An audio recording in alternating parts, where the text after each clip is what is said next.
بسم اللہ الرحمن الرحیم۔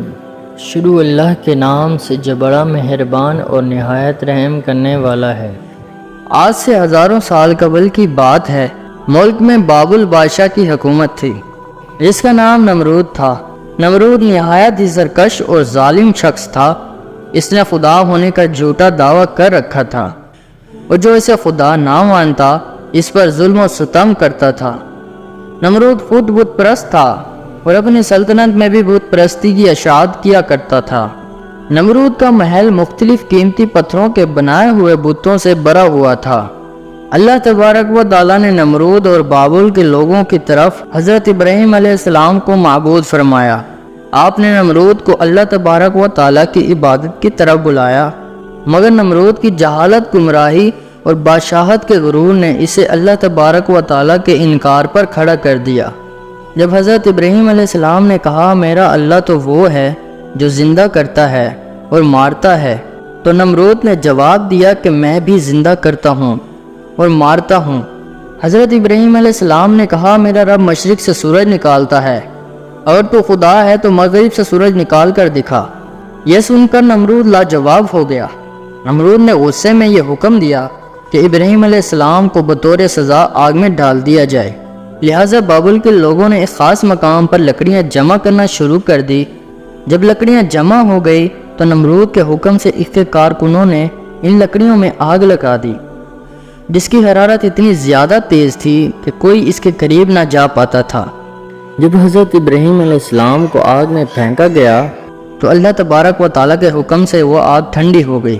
جب نمرود کو یقین ہوا کہ آگ ابراہیم علیہ السلام کا کچھ نہیں بگاڑ سکتی تو اس نے آپ کو آزاد کر دیا، مگر نمرود اور اہل بابل نے اس معجزے کے بعد بھی اللہ تبارک و تعالیٰ اور اس کے سچے پیغمبر پر ایمان نہ لایا۔ اس کے برخلاف نمرود نے بابل میں ایک عظیم مینار بنوانے کا حکم دیا جس کے ذریعے وہ ابراہیم علیہ السلام کے خدا سے مقابلہ کر سکے۔ اس نے مزدوروں کو یہ حکم دیا کہ اس مینار کو اتنی بلندی تک تعمیر کیا جائے تاکہ بادلوں تک پہنچ جائے اور وہ آسمان کے خدا سے جنگ کرے، اس کی سلطنت کو بھی فتح کر لے۔ جب یہ مینار تعمیر ہوا اور بادلوں کو چھونے لگا تو نمرود اس پر چڑھ کر خدائی کا دعویٰ کرتا تھا اور آسمان کی طرف دیکھ کر خدا کو للکارتا تھا اور لوگوں سے کہتا تھا کہ آسمان کا خدا کچھ جواب نہیں دے رہا کیونکہ وہ میرا مقابلہ نہیں کر سکتا۔ لہٰذا یہ دیکھ کر نمرود کو پوجنے والوں کی تعداد میں تیزی سے اضافہ ہو رہا تھا اور جاب در جوب لوگ اس کے آگے سجدہ ریز ہونے لگے۔ لیکن نمرود اس بات سے بے خبر تھا کہ وہ جلد ہی اللہ تبارک و تعالیٰ کے غضب کا شکار ہونے والا ہے اور ایک سخت عذاب اس پر جلد مسلط ہونے والا ہے۔ اللہ تبارک و تعالیٰ نے ایک آسمانی فرشتے کو نمرود کے دربار میں بھیجا، مگر غرور اور تکبر سے چور نمرود نے انکار کر دیا۔ فرشتے نے نصیحت کرتے ہوئے کہا کہ خدا کی قدرت اور طاقت تم اور تمہاری فوج سے کئی زیادہ ہے، اگر وہ چاہے تو تجھے اپنی سب سے کمزور مخلوق کے ذریعے ہلاک کر سکتا ہے۔ لہٰذا نمرود نے خدا سے مقابلہ کرنے کا تقاضا کیا۔